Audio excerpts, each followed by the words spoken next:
A deck swabber thinks he can fix this? Commander Victoria Cross's voice cut through the USS Leviathan's engine room like a blade through steel. Her gold braid caught the harsh fluorescent lighting as she gestured toward the massive turbine assembly that had been silent for 18 days. God, you even smell like diesel fuel. Seaman recruit Marcus Rivera froze in the doorway, cleaning supplies still clutched in his oil-stained hands. 20 senior officers and master chiefs stared at him like he was an unwelcome stowaway. Commander Cross stepped forward, her polished dress shoes echoing against the metal deck plating. She moved close enough that he could smell her regulation perfume mixed with contempt. "Here's a deal, deck ape," she said, snapping her fingers inches from his face. "Fix this $50 million propulsion system that MIT-trained naval engineers couldn't repair, and I'll personally recommend you for officer candidate school right here on this ship." The engine room fell silent, except for the distant hum of auxiliary power.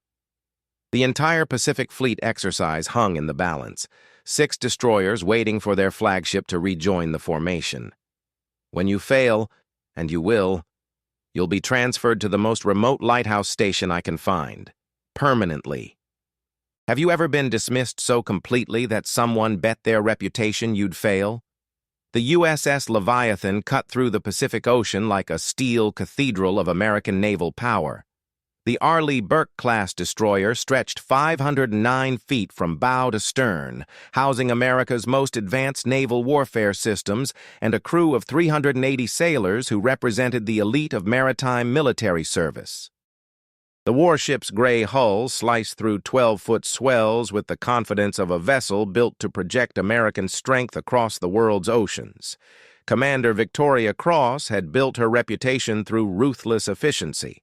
At 42, she commanded respect through fear aboard one of the Navy's most prestigious vessels.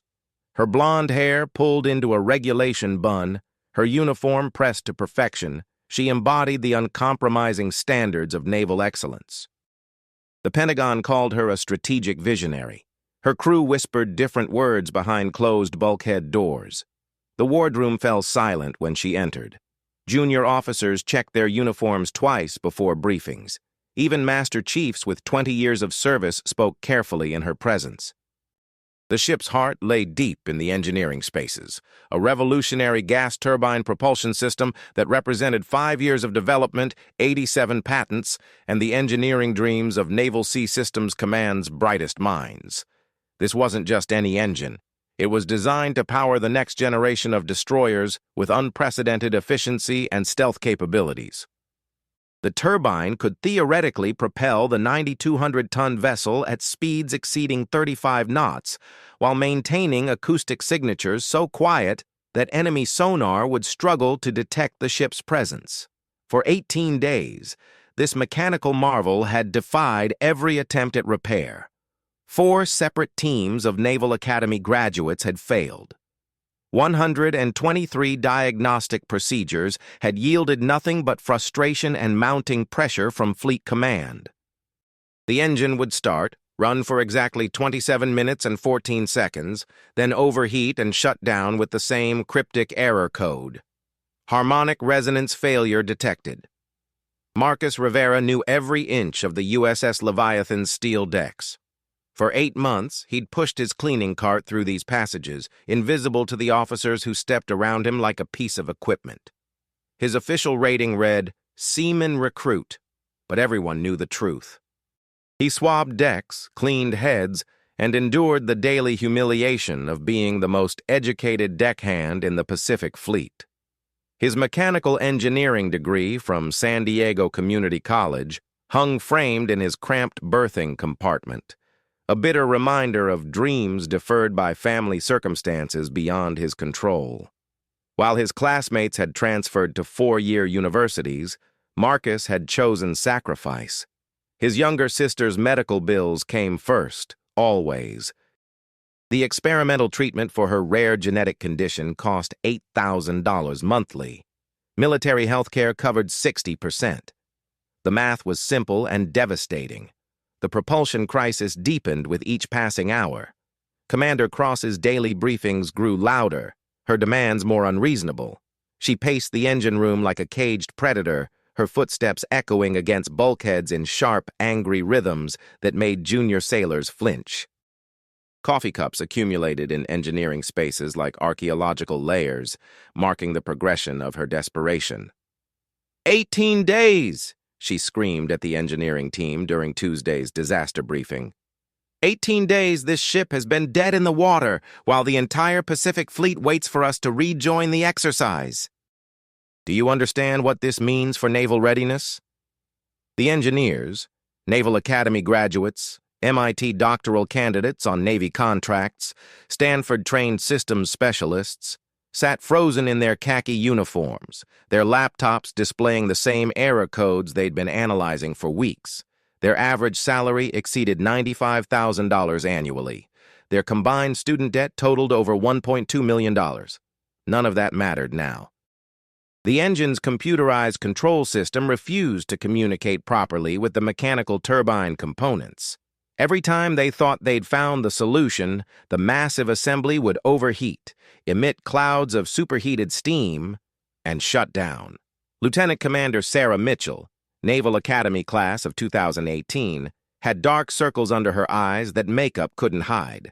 Her team had tried everything: software patches, hardware replacements, complete system reinstalls.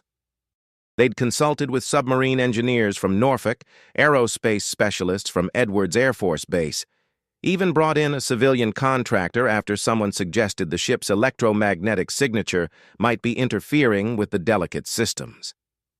Commander Cross's eyes swept the room like radar, hunting for someone to blame.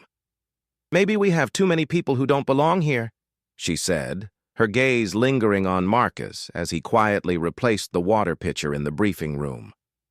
"Dead weight that's dragging down our entire operation." The comment hit its mark. Several engineering team members glanced at Marcus, their expressions ranging from embarrassment to barely concealed agreement. Petty Officer First Class David Kim from the Naval Academy shifted uncomfortably. He'd worked 16-hour shifts for 18 days and couldn't solve the problem. Yet somehow the suggestion that a deck swabber might be the weak link made twisted sense in their exhausted minds. Marcus pretended not to hear. He'd learned that invisibility was survival on a military vessel. But his engineering mind couldn't stop analyzing the problem. Late at night, when he swabbed the engineering spaces, he'd study the system blueprints left scattered on work tables. The technical specifications told a story that the engineers seemed to miss. The turbine was manufactured by Rolls-Royce in the United Kingdom using metric measurements, but the computerized control software was developed by Lockheed Martin in California using imperial units. A simple conversion error could create cascading harmonic problems in a system designed to operate at these precise tolerances. The pressure mounted like steam in a sealed boiler.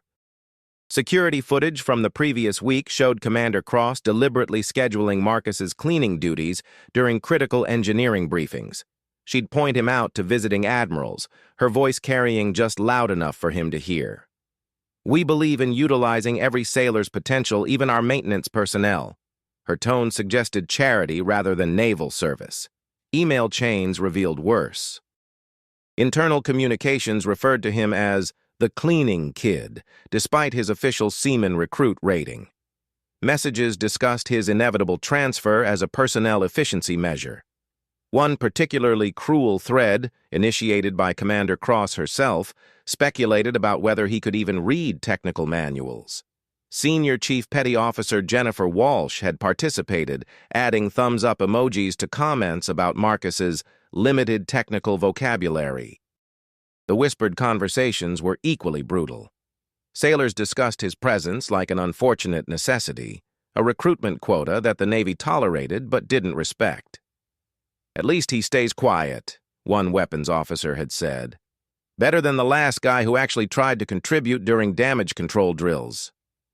The Pentagon delegation arrived on Wednesday, their MH-60 Seahawk helicopter landing on the USS Leviathan's flight deck like a metallic harbinger. These men represented the highest levels of naval command, officials who could either save careers or destroy them with a single evaluation report. Admiral Klaus Steinberg, Director of Naval Engineering Systems, had flown from Washington specifically to evaluate the Leviathan's propulsion crisis.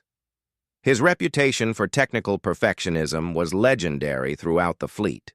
Ships either impressed him completely or faced immediate decommissioning reviews. His steel-gray eyes had witnessed the rise and fall of naval officers whose careers hung on their ability to solve impossible problems under pressure.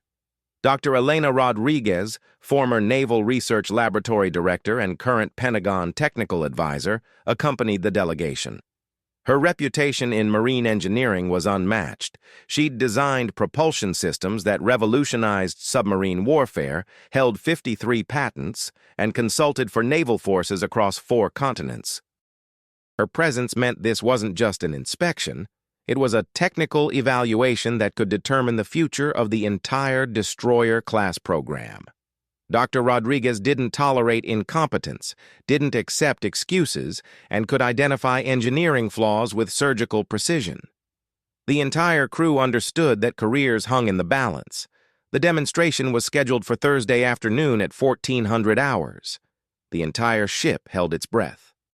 Fleet Command had already prepared contingency orders for emergency dry dock repairs. Engineering teams had drafted proposals for complete system replacement. The galley had canceled all special meal preparations, understanding that celebration was unlikely. Commander Cross's desperation showed in small ways. Her usually perfect uniform appeared slightly wrinkled by Wednesday evening. Her aide-de-camp scurried through passages carrying endless cups of coffee and stress management supplies.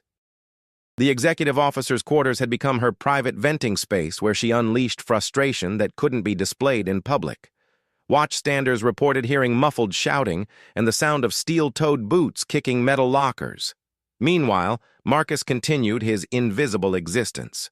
He watched engineers work 18-hour shifts, consuming energy drinks and formulating increasingly desperate theories about the propulsion system's problems.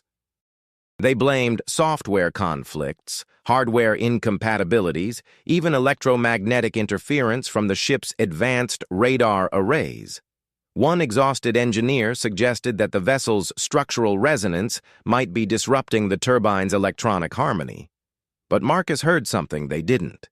During his late-night cleaning sessions when the ship fell silent, except for the gentle roll of ocean swells, he'd pause near the engineering spaces.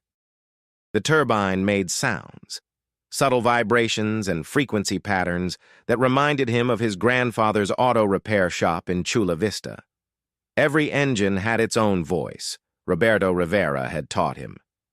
You just had to know how to listen. This turbine's voice sounded strained, like it was fighting against itself. Thursday morning brought catastrophe.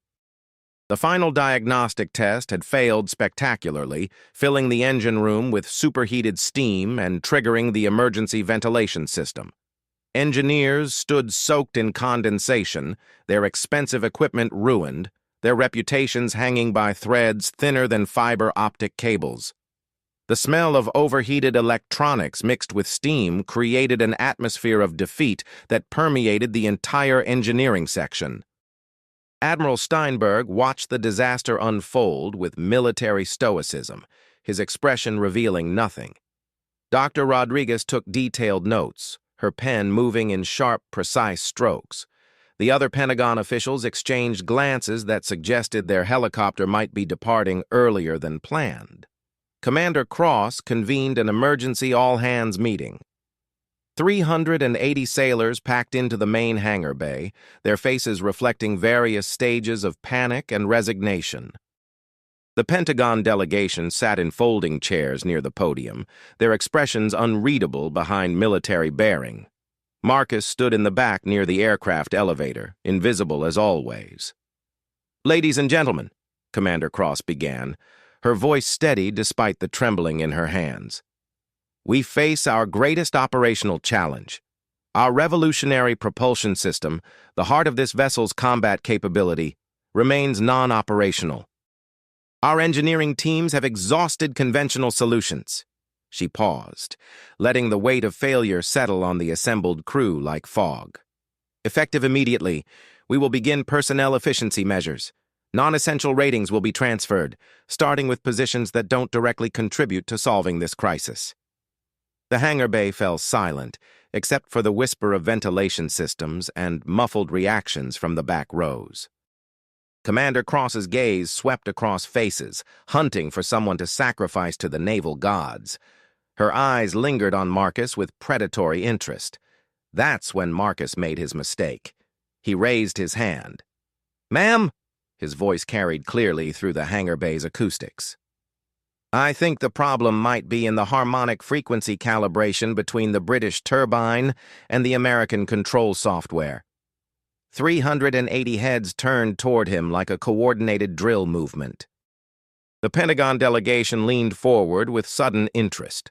Dr. Rodriguez raised an eyebrow, her expression shifting from boredom to curiosity.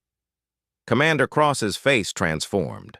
Surprise gave way to rage, then to something far more dangerous: opportunity. But what Commander Cross didn't know about Marcus would change everything.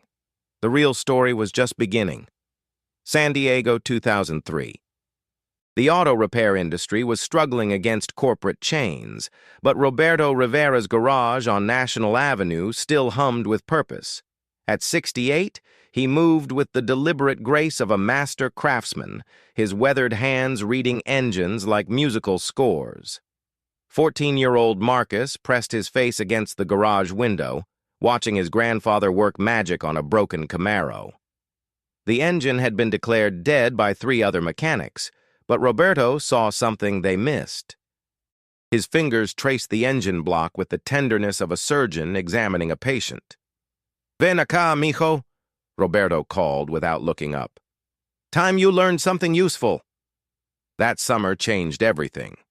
While other kids played video games, Marcus spent his days in the cathedral of grease and steel that was his grandfather's domain. Roberto had been one of the first Mexican-American master mechanics certified by the Navy during the Vietnam War, breaking barriers in the 1970s when such achievements required extraordinary courage and skill. "Listen close," Roberto would say, placing Marcus's small hand on a running engine. "This machine's got a heartbeat. Feel that rhythm? That's 8 cylinders talking to each other. 16,000 explosions per minute, all working in perfect harmony." The old man's philosophy was simple but profound. "Mijo, an engine doesn't care about your diploma or your last name. It only responds to those who truly listen to its heartbeat. Respect the machine, understand its language, and it'll never lie to you." Roberto taught Marcus to diagnose problems through sound, vibration, even smell. A slight irregularity in engine rhythm could indicate worn bearings. A particular scent might reveal oil degradation or coolant leaks. These weren't skills taught in textbooks. They were inherited wisdom passed down through generations of men who understood that machines had souls. The lessons extended beyond mechanics. Roberto had survived decades in an industry that didn't welcome men who looked like him. He'd earned respect through undeniable competence, fixing problems that stumped engineers with advanced degrees. His reputation among Navy mechanics at the San Diego shipyard was legendary. Roberto Rivera could resurrect any engine, no matter how hopeless it seemed. "White folks going to test you twice as hard," he told Marcus during those long summer afternoons. "Going to assume you're half as smart, but engines don't lie, mijo. When you fix something they couldn't, suddenly your name doesn't matter so much." By age 18, Marcus could tear down and rebuild entire engines blindfolded. He understood the intricate dance of pistons, valves, and timing chains better than most automotive engineers. Community college professors were amazed by his intuitive grasp of mechanical principles that typically required years of study to master. But life had other plans. Roberto died during Marcus's senior year of high school, a massive heart attack while working under the hood of a classic Mustang. The funeral overflowed with Navy mechanics, auto shop owners, and regular customers whose cars Roberto had saved. They spoke of his genius, his integrity, his ability to solve impossible problems with simple solutions. The garage closed forever. The tools were sold to pay medical bills. Marcus's inheritance wasn't money. It was knowledge, instinct, and a philosophy that would sustain him through years of being underestimated. When Marcus's younger sister, Isabel, was diagnosed with a rare genetic condition during his sophomore year of community college, the choice was clear. Transfer to a 4-year university meant student loans, living expenses, and time away from home. His sister needed him more than he needed a prestigious degree. He worked 3 jobs while completing his associate degree in mechanical engineering, nights at a gas station, weekends at an auto parts store, early mornings cleaning office buildings. His grades remained perfect despite exhaustion that left him sleeping in library chairs between classes. The community college professors recognized his exceptional talent. Dr. Martinez, who taught advanced thermodynamics after retiring from General Dynamics, pulled Marcus aside after a particularly brilliant presentation on turbine efficiency optimization. "You have a gift," she said simply. "I've seen Naval Academy graduates with less intuitive understanding of mechanical systems." Don't let circumstances dim that light. But circumstances were relentless. Isabel's treatments consumed every spare dollar. Insurance covered 60% of the experimental therapy costs, leaving thousands in monthly expenses. Marcus's part-time jobs became a full-time necessity. His applications to 4-year universities remained unsubmitted in a folder labeled "Someday." After graduation, he found work wherever he could use his skills: small repair shops, industrial maintenance, eventually enlisting in the Navy through a recruiter who promised technical training opportunities. The reality was different, but the paycheck covered his sister's medical bills and the military health care extended to family members. 8 months later, he still carried his grandfather's philosophy like a sacred flame. Every night he studied engineering journals and technical manuals, keeping his knowledge current despite his deck-swabbing duties. Online courses in marine engineering, turbine systems, and advanced diagnostics filled his free hours. His berthing compartment was crammed with textbooks, technical journals, and salvaged engine parts he studied like archaeological artifacts. Roberto's voice echoed in his mind during the darkest moments. "The engine doesn't care about your circumstances, mijo. It just wants someone who understands its language." Standing in the USS Leviathan's hangar bay, facing 380 skeptical sailors and Commander Cross's predatory smile, Marcus felt his grandfather's presence like a warm hand on his shoulder. The broken turbine wasn't different from that Camaro in 2003. It just needed someone who could hear its true voice. The real test was about to begin. The hangar bay fell into a silence so complete that the ship's ventilation system sounded like rushing wind. Commander Victoria Cross stood frozen at the podium, her manicured fingers gripping the microphone stand until her knuckles turned white. She hadn't expected this moment. A deck swabber challenging her in front of Pentagon officials who could make or break the Navy's future destroyer program. Admiral Steinberg leaned forward in his folding chair, his steel-gray eyes fixed on Marcus with the intensity of a hawk spotting prey.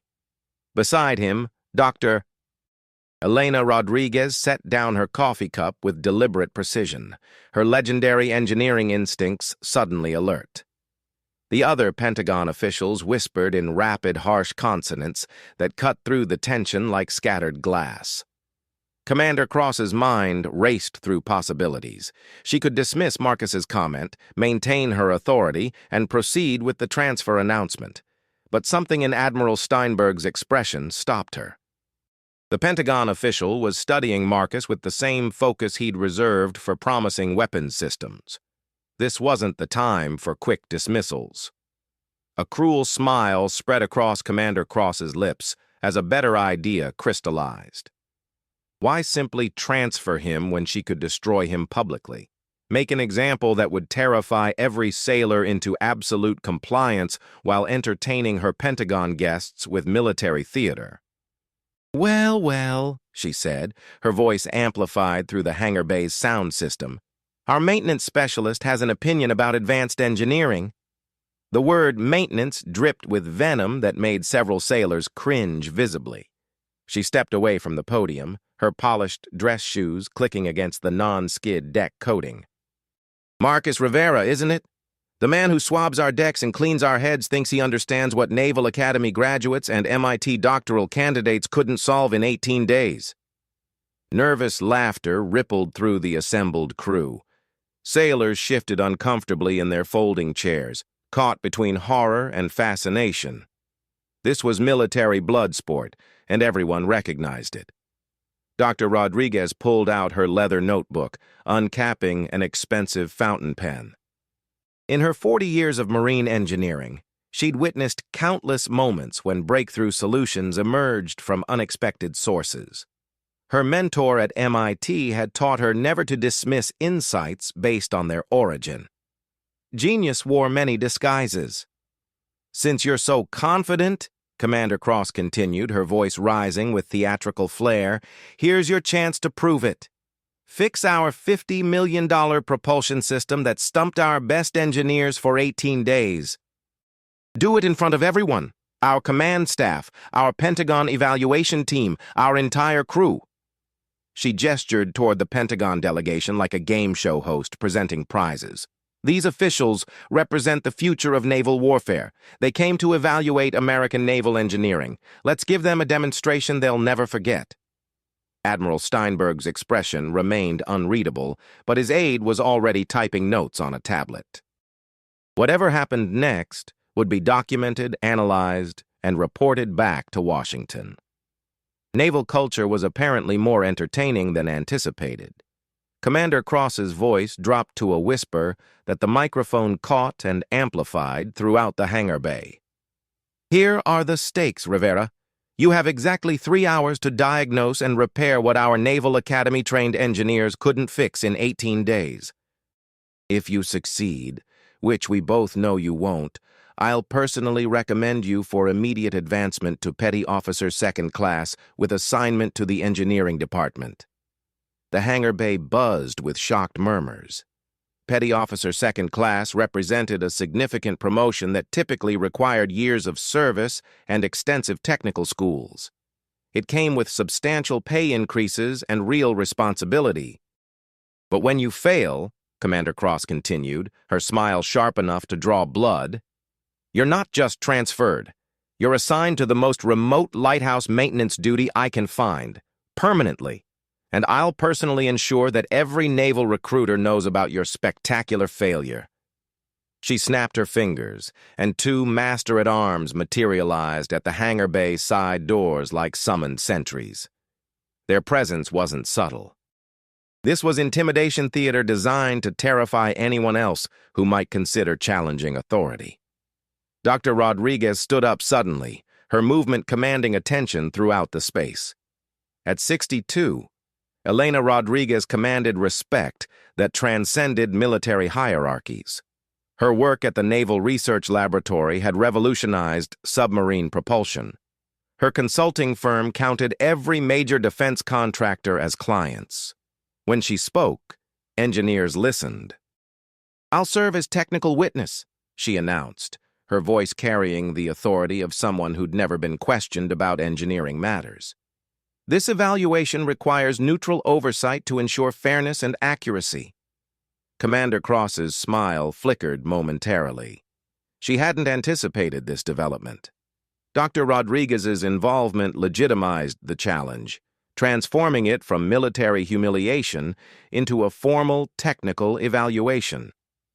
Admiral Steinberg nodded approvingly. "Excellent. Seaman Rivera, you have our complete attention. We are curious to observe naval problem-solving methods." His voice carried the weight of industrial authority that had built America's naval supremacy. The entire crew understood that this wasn't just about one sailor's career. The future of the destroyer program hung in the balance. The hangar bay erupted in whispered conversations. Sailors pulled out smartphones, already composing texts and social media posts about the unfolding drama. This was the kind of military theater that would be discussed in Navy bars for decades. Commander Cross realized she'd lost control of the narrative, but it was too late to retreat. "Fine," she said, her voice tight with barely controlled anger. "Dr. Rodriguez can witness your inevitable failure, but I'm adding one more condition." She gestured toward the cameras that the Navy used for training videos and official documentation. "We're recording this entire challenge for the Pentagon's evaluation archives. Let the record show what happens when unqualified personnel attempt duties beyond their capabilities." The recording suggestion sparked immediate activity. Pentagon staff scrambled to set up professional lighting and camera angles. Official documentation specialists began establishing multiple recording positions to capture every angle of the impending evaluation. Marcus stood motionless throughout this military circus, his cleaning supplies still beside him like faithful companions. His calloused hands remained steady despite the earthquake of attention focused on his every breath. This was the moment Roberto Rivera had prepared him for, not through specific training, but through a lifetime of understanding that engines responded to competence regardless of credentials. "Doctor?" Rodriguez walked across the hangar bay, her heels making confident sounds against metal decking. She stopped directly in front of Marcus, studying his face with the intensity of someone who'd spent decades evaluating technical talent. "Young man," she said quietly, her voice meant only for his ears, "are you absolutely certain you want to proceed? This isn't just about fixing an engine. Your entire naval career is at stake." Marcus met her gaze steadily. "Ma'am, I've been listening to engines my whole life. This one's been trying to tell us what's wrong. We just haven't been hearing it correctly." Dr. Rodriguez nodded slowly. Something in his eyes reminded her of the young engineers she'd mentored at the Naval Research Laboratory. That combination of knowledge, intuition, and quiet confidence that separated true talent from mere education. "Very well," she said loud enough for the microphones to capture. "Let's see what you can do." The challenge was officially accepted. 3 hours to prove or destroy a lifetime of hidden expertise. The turbine waited in the engineering spaces like a mechanical judge, its silent testimony about to determine one man's destiny. The crowd began moving toward the engineering decks, smartphones recording every step of this unprecedented military drama. The engineering spaces transformed into an amphitheater of judgment. 80 sailors pressed against the bulkheads, their faces creating a mosaic of anticipation and doubt. The Pentagon delegation arranged themselves around the massive turbine assembly like a tribunal. Admiral Steinberg checked his military issue watch with precise timing. Dr. Rodriguez positioned herself beside the turbine with the authority of someone who'd witnessed countless moments of engineering truth. The broken propulsion system dominated the engineering space like a technological altar. Chrome and steel components caught the harsh fluorescent lighting, creating shadows that seemed to pulse with mechanical possibility. Diagnostic equipment surrounded the turbine, laptops displaying endless error codes, oscilloscopes tracing electromagnetic signatures, temperature sensors monitoring thermal patterns that had confounded engineers for 18 days. Commander Cross stood near the main engineering console, her silhouette framed against banks of monitoring equipment. Her smartphone recorded the scene for official archives, documenting what she expected to be a spectacular failure that would cement her authority aboard the USS Leviathan. Marcus approached the turbine slowly, his work uniform a stark contrast to the expensive khaki uniforms surrounding him. The crowd's whispers died as he placed both hands flat against the turbine housing, closing his eyes with the reverence of a musician tuning a precious instrument. The first 30 seconds stretched like hours. Sailors exchanged skeptical glances. Several engineering team members smirked, already composing transfer requests in case the ship's reputation collapsed from this public relations disaster. But Dr. Rodriguez watched with growing interest as Marcus's expression changed from concentration to recognition. "It's fighting itself," Marcus said suddenly, his voice carrying clearly through the engineering space's acoustics. The computerized control system is perfect, but it's trying to compensate for mechanical problems that shouldn't exist. He opened his eyes, looking directly at Admiral Steinberg. "Sir, this turbine was manufactured in Britain using metric specifications, correct?" "Correct," Admiral Steinberg replied, his eyebrows rising slightly. "Rolls-Royce Precision Engineering, but the control software was programmed here in California." Commander Cross's confident expression flickered momentarily. She hadn't expected technical dialogue that revealed actual knowledge of the manufacturing process. Marcus nodded, his hands still resting on the turbine housing. "That's the first problem. The control software is trying to manage mechanical components that are 0.127 millimeters different from what it expects. It's like trying to conduct an orchestra when every instrument is tuned to a slightly different key." "First discovery," he continued, "the harmonic diagnosis." "May I start the turbine, ma'am?" he asked Dr. Rodriguez, who nodded with growing curiosity. The massive machine roared to life, filling the engineering space with the deep rumble of controlled explosions. But where others heard normal turbine sounds, Marcus heard a conversation. His grandfather's voice echoed in his memory.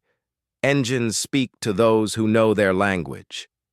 "Listen," he said, raising his voice over the mechanical symphony. "At 2800 RPM, there's a harmonic frequency mismatch. The turbine blades are hitting their optimal rhythm, but the control sensors are reading vibrations that don't match the programmed parameters." He pointed to the diagnostic screen, displaying incomprehensible data streams. "Your engineers have been chasing software ghosts when the problem is mechanical harmony. The turbine runs for exactly 27 minutes and 14 seconds before overheating because that's when the harmonic mismatch reaches critical resonance." Dr. Rodriguez stepped forward, her engineering instincts fully engaged. "Explain the harmonic theory." "Every turbine has a natural frequency," Marcus replied. "The RPM range where all components work in perfect synchronization. This turbine was designed to operate at 3,600 RPM optimal efficiency, but the control system was calibrated to expect imperial measurements, so it's trying to maintain a different harmonic frequency than what the mechanical components can deliver." He gestured toward the oscilloscope, displaying wave patterns that looked like electronic heartbeats. "See those irregular spikes at 27-minute intervals? That's the turbine trying to find its natural rhythm while the software forces it into an artificial pattern." Lieutenant Commander Mitchell, the Naval Academy-trained team leader, pushed through the crowd. "That's impossible. We tested harmonic frequencies extensively during installation." Marcus looked at her with respectful disagreement. "You tested the frequencies that the control software was programmed to expect, but the actual mechanical components are singing a slightly different song." Admiral Steinberg exchanged glances with his technical staff. This wasn't the rambling of an unqualified maintenance worker. This was sophisticated acoustic engineering analysis that addressed fundamental system integration issues. "Second discovery," Marcus continued, "the measurement revelation." He moved to the turbine's technical documentation, spreading blueprints across a nearby work table. His finger traced specifications with the precision of someone who'd studied these documents during countless late-night cleaning sessions. The main rotor was machined in Britain to 914.4 millimeter diameter, he said, pointing to British engineering specifications. But the control software assumes 36.0 inches, which converts to 914.4 millimeters. Mathematically identical, but mechanically different. Dr. Rodriguez leaned over the blueprints, her fountain pen following his calculations. "Continue. Manufacturing tolerance in Britain allows plus or minus 0.025 millimeters. American tolerance typically allows plus or minus 0.05 inches, which is roughly 0.127 millimeters. The British components are manufactured to much tighter tolerances than the control system expects." He pulled out a digital micrometer from the diagnostic equipment, measuring various turbine components with practiced efficiency. The rotor blades, drive shaft, even the bearing assemblies, Everything is manufactured to British precision standards, but the software assumes American tolerance ranges. This creates a cascading synchronization error. Marcus continued, his confidence growing as the technical logic unfolded. The control system constantly micro-adjusts, trying to compensate for imprecisions that don't actually exist. It's like a conductor trying to correct musicians who are already playing perfectly. The crowd of watching sailors began murmuring with a different tone. Several were recording the technical explanation on their phones, recognizing that they were witnessing something extraordinary. Lieutenant Commander Mitchell studied the measurements, her expression shifting from skepticism to amazement.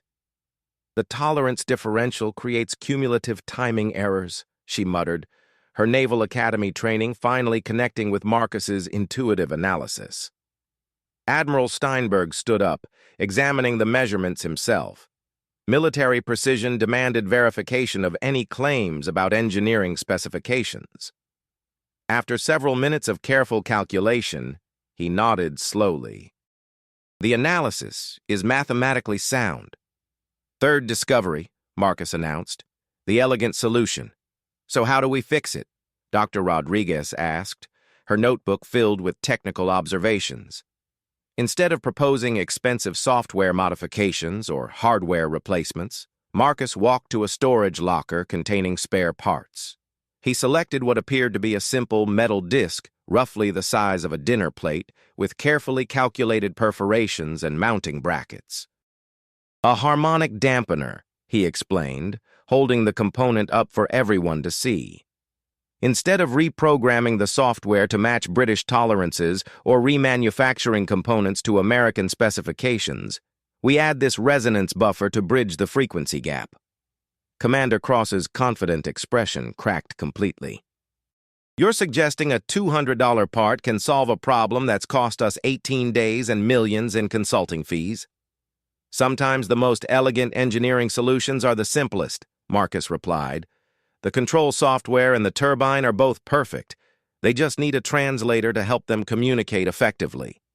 He began installing the dampener with movements that spoke of years of mechanical experience. His hands worked with the confident precision of someone who'd rebuilt countless engines in San Diego garages, community college workshops, and late-night apartment maintenance sessions. Dr. Rodriguez watched every movement with professional fascination. "Where did you learn harmonic resonance engineering?" "My grandfather taught me that engines have souls," Marcus said, tightening the final connection. "You can't fix a soul with software updates. You have to listen to what it's trying to tell you, then help it find its natural rhythm." The installation took 22 minutes.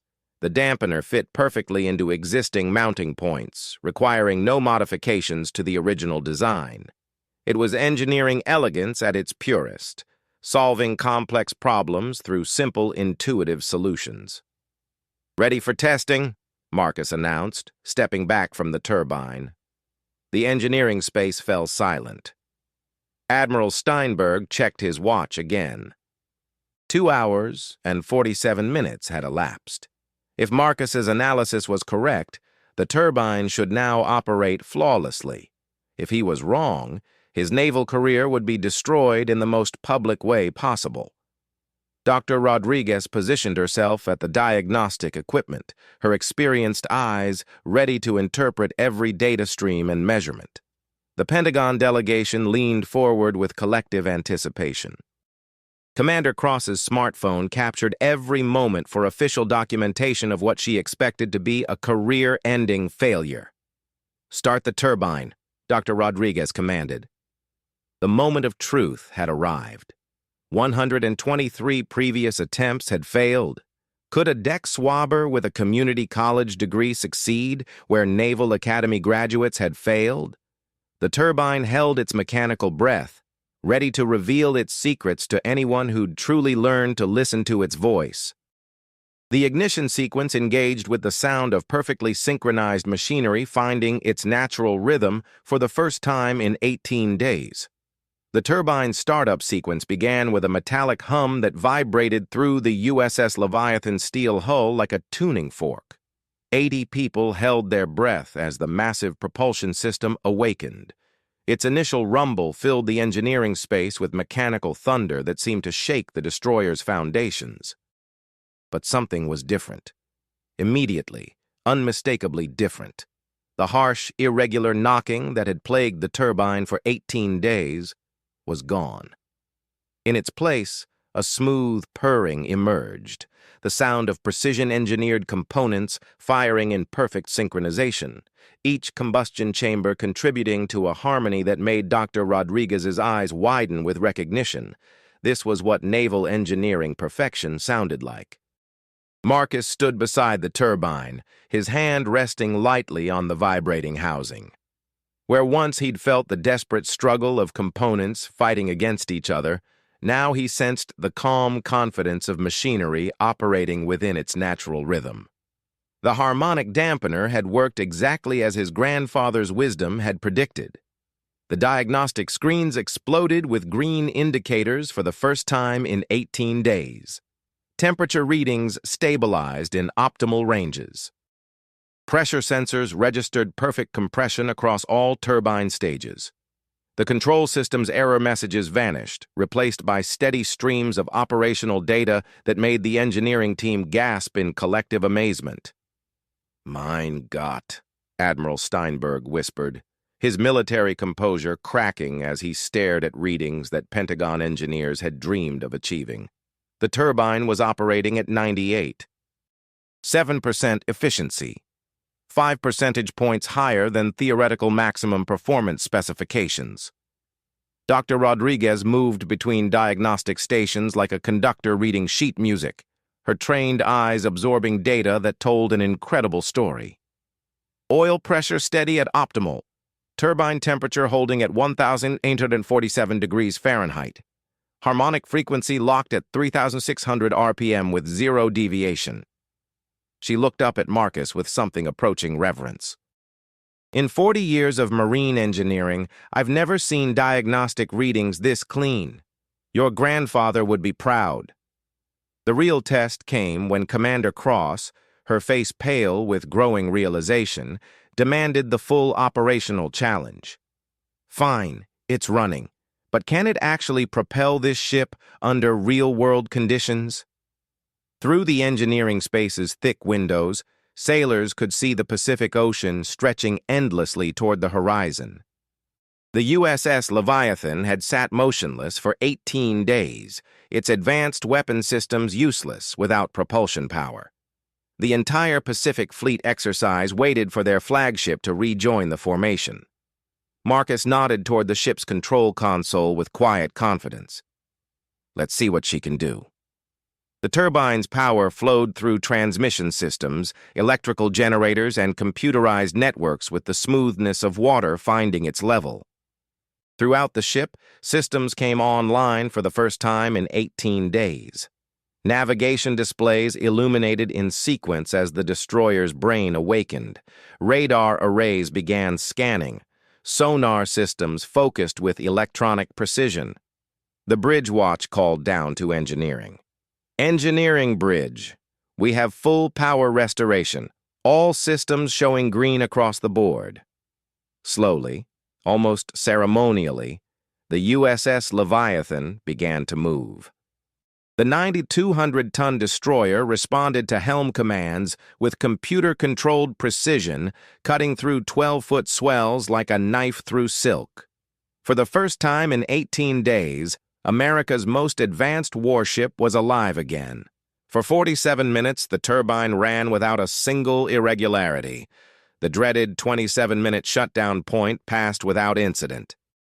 30 minutes beyond that, the systems continued operating with British engineering precision, powered by American innovation and guided by San Diego mechanical wisdom. Admiral Steinberg's aide was typing furiously on her tablet, documenting performance metrics that exceeded every specification in the original Pentagon evaluation criteria. The other officials huddled in rapid conversation, their expressions shifting from skepticism to amazement to barely contained excitement about naval warfare implications. Commander Cross stood frozen near the diagnostic equipment, her smartphone still recording a demonstration that had become her own professional obituary. The entire sequence was being documented for Pentagon archives, creating a permanent record of what happened when institutional arrogance met practical competence. "Shut it down," Dr. Rodriguez finally commanded. "We've seen enough." The turbine settled into silence with the satisfied sigh of machinery that had finally found its purpose. The diagnostic screens maintained their green glow for several seconds before fading to standby mode. Throughout the ship, systems powered down gracefully, having proven their readiness for whatever missions lay ahead. The engineering space remained silent for long moments as the magnitude of what had just occurred settled into collective consciousness. 18 days of failure had been resolved in under 3 hours by someone whose official job description included swabbing decks.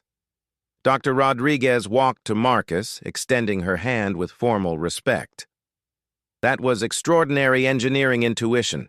Where others saw software problems, you heard mechanical poetry. Your solution was elegant, cost-effective, and brilliant." Admiral Steinberg approached next, his handshake firm with military approval. "Seaman Rivera, your diagnostic methodology impressed our entire evaluation team. This is the kind of innovative thinking that maintains naval superiority." His voice carried the weight of institutional authority that had built America's naval dominance. The assembled crew understood that this wasn't just about one sailor's career. The future of naval engineering had just been demonstrated in the most dramatic way possible. Commander Cross stood motionless near the control panels, her smartphone still recording a scene that had transformed from expected humiliation into documented triumph. The official record would show her authorizing a challenge that revealed extraordinary talent within her own crew. The moment of truth had passed.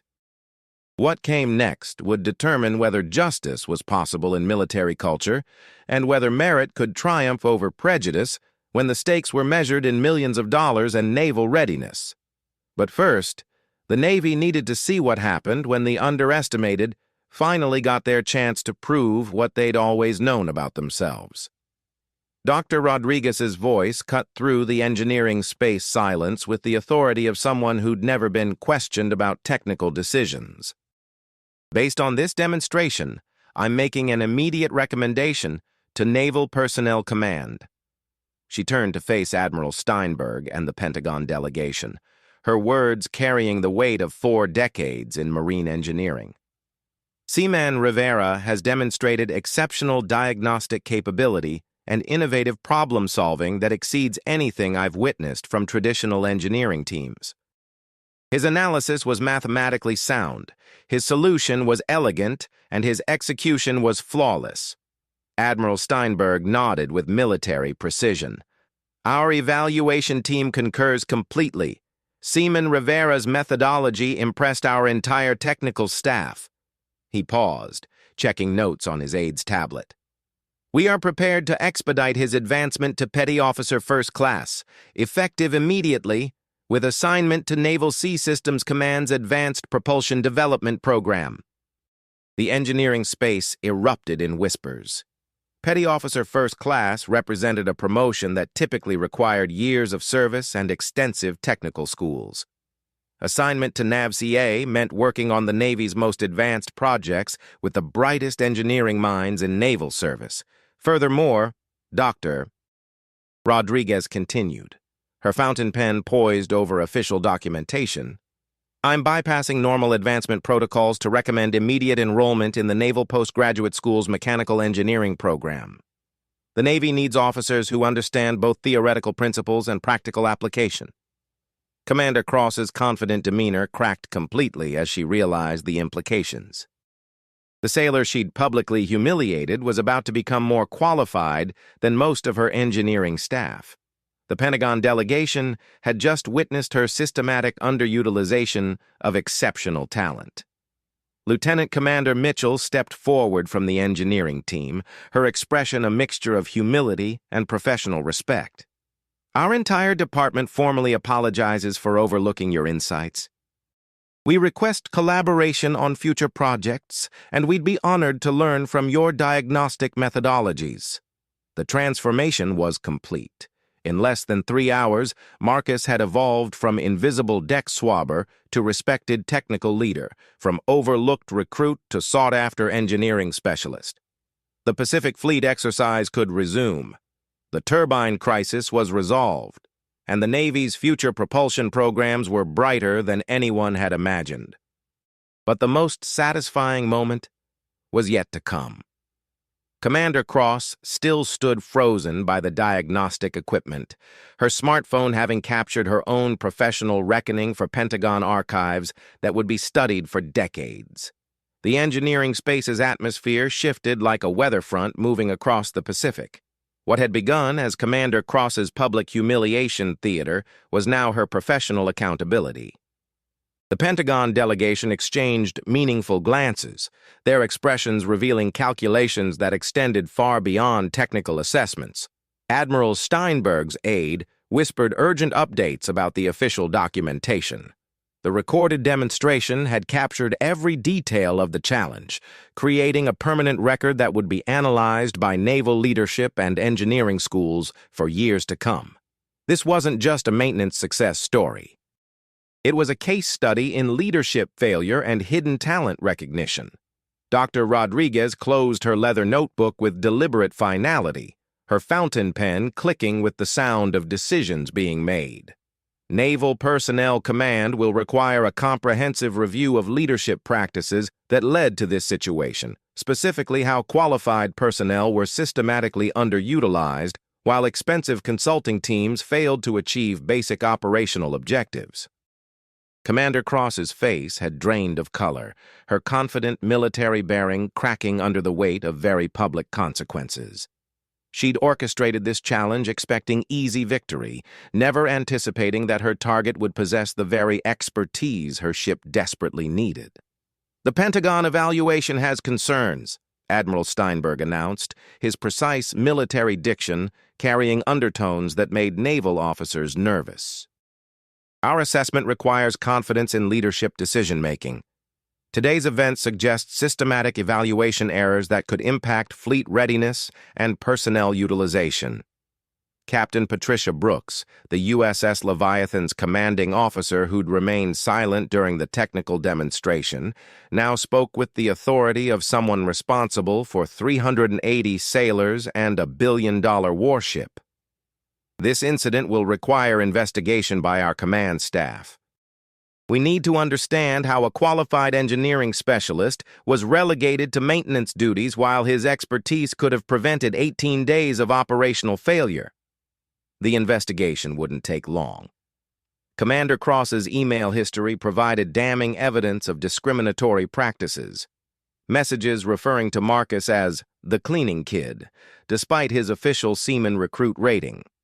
Deliberate scheduling of his janitorial duties during critical engineering briefings. Documented discussions about his inevitable transfer as personnel efficiency measures. The ship's personnel specialist, who'd participated in the cruel email threads with laughing emojis, found herself summoned to emergency meetings about equal opportunity policies and hostile work environment protocols. The recorded demonstration had become legal evidence, and naval attorneys were already discussing career consequences. 2 weeks later, the administrative actions crystallized with military precision. Commander Cross was relieved of her executive officer duties and reassigned to shore duty at Naval Station Great Lakes, effectively a career-ending move to training command oversight. Her fitness reports would reflect the leadership failures documented in the Pentagon evaluation. The diversity and inclusion training requirement felt particularly appropriate. Commander Cross, who'd spent 8 months dismissing Marcus's potential, now sat through workshops about unconscious bias and inclusive leadership. Her instructor was Dr. Rodriguez, who approached education with the same methodical precision she applied to engineering problems. Meanwhile, Marcus's transformation continued beyond individual success. His promotion to Petty Officer First Class came with a 200% salary increase, advanced technical training, and leadership of a task force on innovative maintenance practices. The Navy implemented new policies requiring formal review of all personnel suggestions regardless of source or current assignment. The USS Leviathan's operational readiness rating improved dramatically following the positive evaluation. The successful turbine repair had become an unexpected demonstration of naval excellence, proving the ship's crew could solve complex problems under pressure with innovative thinking. The most satisfying moment came 6 months later, when Commander Cross approached Marcus privately in the Naval Station Great Lakes training facility. Her dress uniform had been replaced with instructor khakis, her authoritarian demeanor softened by hard lessons about leadership and respect. "I owe you an apology," she said quietly, her words carrying genuine remorse. "And I'd like to ask for guidance about building more inclusive leadership practices." Marcus looked at her with the same grace his grandfather had shown to customers who'd initially doubted his mechanical expertise. "Everyone deserves a chance to grow, ma'am. The question is whether you're ready to listen with the same attention you'd give to a machine that needs repair." Military justice had been served, proportional, educational, and ultimately redemptive. 1 year later, Petty Officer First Class Marcus Rivera stood on the bridge of the USS Constellation, watching British technicians install equipment for the Joint Atlantic Fleet exercises. His designs now powered destroyers across Norfolk, Portsmouth, and Plymouth, their turbines purring with the harmonic perfection he'd discovered in a moment of military desperation.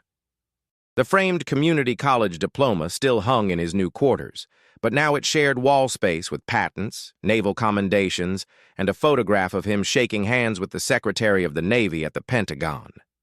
His grandfather's garage wisdom had evolved into million-dollar engineering decisions that bridged continents and strengthened alliances. Dr.